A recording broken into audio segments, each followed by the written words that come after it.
In 2009, the famous South Korean pop group TVXQ sued their management company because their 13-year contract was extremely unfair. They were forced to work under harsh conditions without proper pay and were pressured to behave in ways dictated by the company.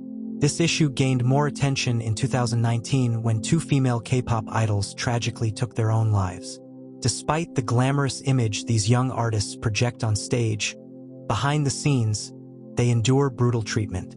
Major Korean music companies control every aspect of their lives, from their diets to their romantic relationships, deciding who performs, who gives interviews, and what they say. Talented youngsters, often scouted as early as 10 to 12 years old, are locked into long-term contracts of 15 to 20 years, essentially buying their youth. When these companies see the artists' popularity and album sales decline, they discard them. This problem isn't limited to the music industry.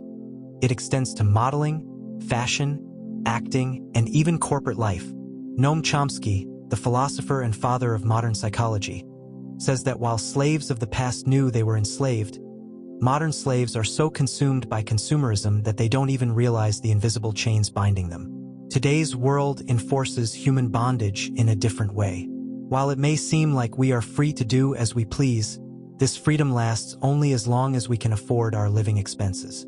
Otherwise, we must sell our lives.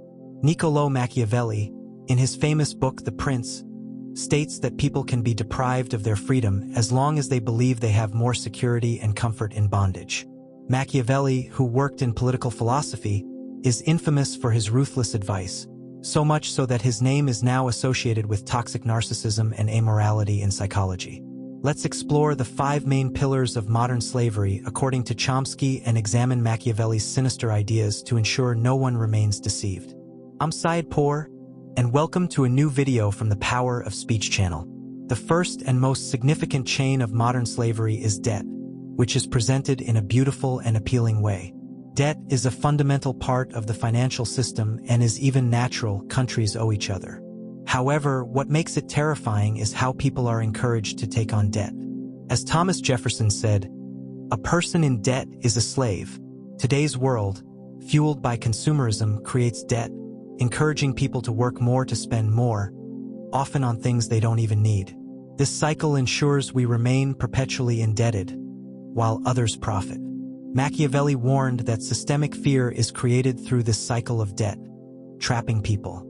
During Stalin's Soviet era, the KGB had a term called throwing to the wolves, where intellectuals and writers were so bogged down by personal and financial problems that they had no time to think, indirectly controlling them. The second pillar of modern slavery comes from Bertrand Russell, the 20th century philosopher and mathematician. He famously said that in the late 16th century, surgery was banned because the Pope believed that on Judgment Day, body parts wouldn't be able to find each other. Thousands died because of this decision. In the 17th century, it was claimed that touching the bones of a saint in Florence could heal, but later, a biologist discovered the bones belonged to a goat. Yet, the bones still healed. Russell argues that humans are born ignorant, not stupid, but they are made stupid by flawed education. You've probably heard that the education system turns us into obedient workers, which is largely true. The main issue is that the system strips children of independent and critical thinking, teaching them to accept what is right and wrong without questioning why. Over time, this erodes their critical identity, and those who think independently are gradually pushed out of school and, consequently, society. Society prioritizes obedient individuals, devaluing critical thought. We all know the story of Galileo and how the church forced him to recant his beliefs. The fourth pillar, according to Chomsky, is the illusion of information access. While access to information has become faster and easier, this can be a double-edged sword. We are often drowned in useless information or sensational news. Chomsky says information is structured so that people not only fail to understand the truth but believe they are understanding it.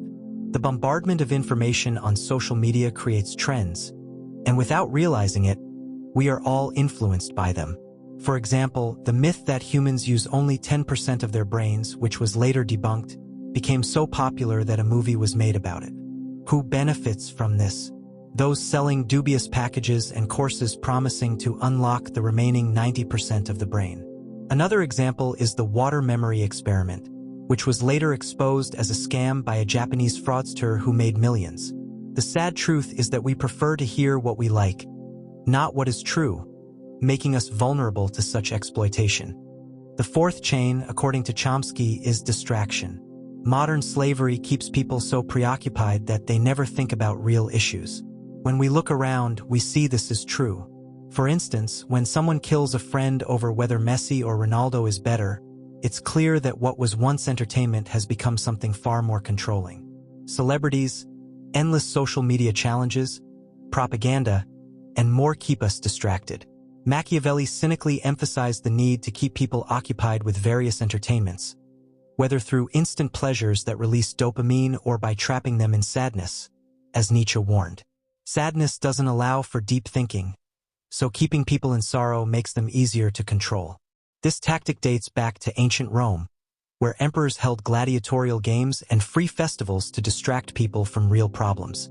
The fifth pillar is the encouragement of Machiavellian thinking. Surprisingly, Machiavelli's name is now associated with one of the 3 dark personality traits in psychology: Machiavellianism, narcissism, and psychopathy.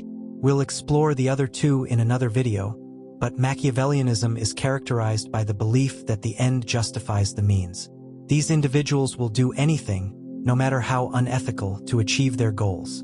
In the modern world, this manifests when people define their identity through material possessions, leading to a decline in moral values. People are willing to deceive and harm others to gain luxury cars, houses, and lifestyles.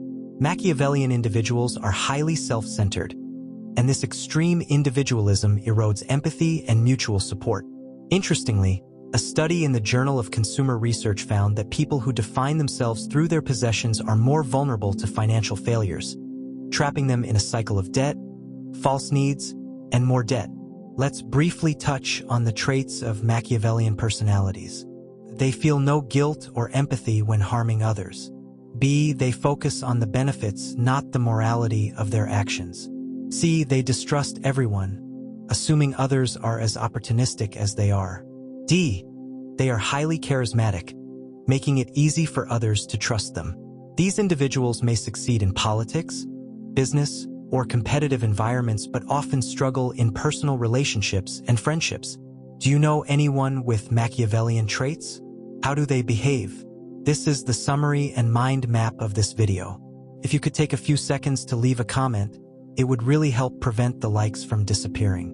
Thank you for being our source of motivation and encouragement. Everything we have is thanks to your support.